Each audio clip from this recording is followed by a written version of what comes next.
Ng'ennaku z'omwezi 15 Januari omwaka guno, bannayuganda bonna abawezezza emyaka egisalawo beetaba mu kalulu k'okulonda abakulembeze ku mitendera egy'enjawulo okuli ne Pulezidenti w'eggwanga.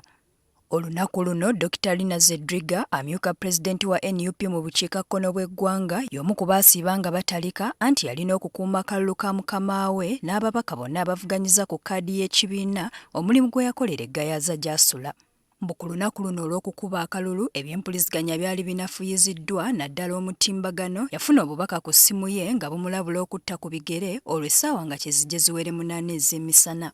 Ng'ategedde bino yeetegula okuva we yali olwo n'ayolekera ewaka nga bw'alinda okumanya ebivudde mu kulonda. Ku ssaawa emu ey'olweggulo, Zedriga yasalawo okugenda okunaabako, wabula aba akyali eyo yawulira abakonkona ku luggi okwetegereza ng'azindiddwa omusajja n'omukyala, wabula nga batunuza bukambwe ne bamukakasa nga bwe baali bazze okumukwata. He immediately held my hand. I grabbed my hand like this and looked behind. There was another guy who came. Then I started seeing those who were hidden by the side of the house. All of a sudden, these people were like 7. Out of that, only 1 woman. Then I said, okay, allow me go and change at least. Or at least put on decently. You can't just take me like this. They said, no, we are taking you exactly. I said, I am naked. I don't have even a panty. How are you taking me naked? There's now one held my hand here. This one came, started pushing me. Then I started, cancel me. Then they all went for my mouth, you know. They all went for my mouth. I saw they were also very scared. Mbu bamuwalawala okumutwala ku poliisi y'eggayaaza gye bamwambaliza akakookolo ne bamwongerayo mu kifo ky'ataamanya. To them they pushed me inside the car rolled. This V8, V whatever, without a number plate, but green. Like the bed sheets we were using. So then, as I was pushed in, this one was calling, we have secured the package. Then they started, do you know that you have just killed 3 people? I said, yeah, you have got me home naked, alone. I don't know how I can end up killing 3 people. Let's try to be objective.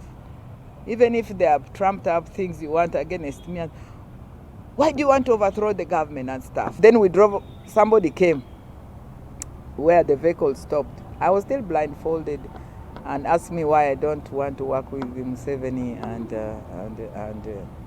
Muhoozi. I kept quiet. I just kept praying. Nga bamutuusiza mu kifo kino nakati kyatayinza kunnyonnyola, amaaso yagakuba ku munne amyuka Pulezidenti wa NUP mu bugwanjuba bw'eggwanga Jolly Tukamushaba eyali abuziddwawo eggulo limu okuva e Rukiga.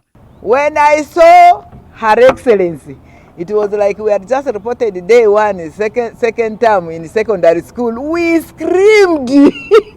Woo! Then we started, praising, and then this guy came back and said, if you scream here, we are going to separate you. One of you will go to the basement. Of course, we automatically shut up, but we continue to hug ourselves.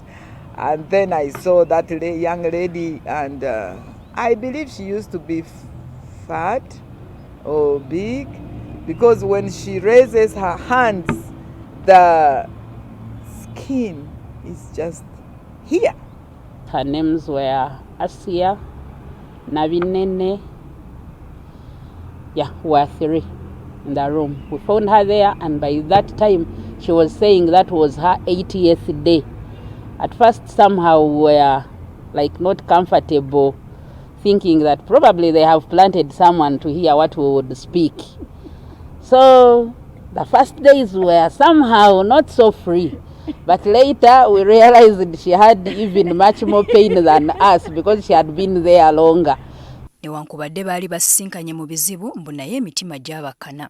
Nga bali mu kifo kino, mbu emmere baalyanga kawunga na bijanjaalo kw'ossa buli lunaku.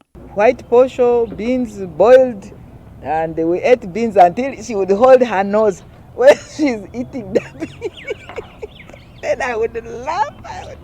And you're not supposed to keep food.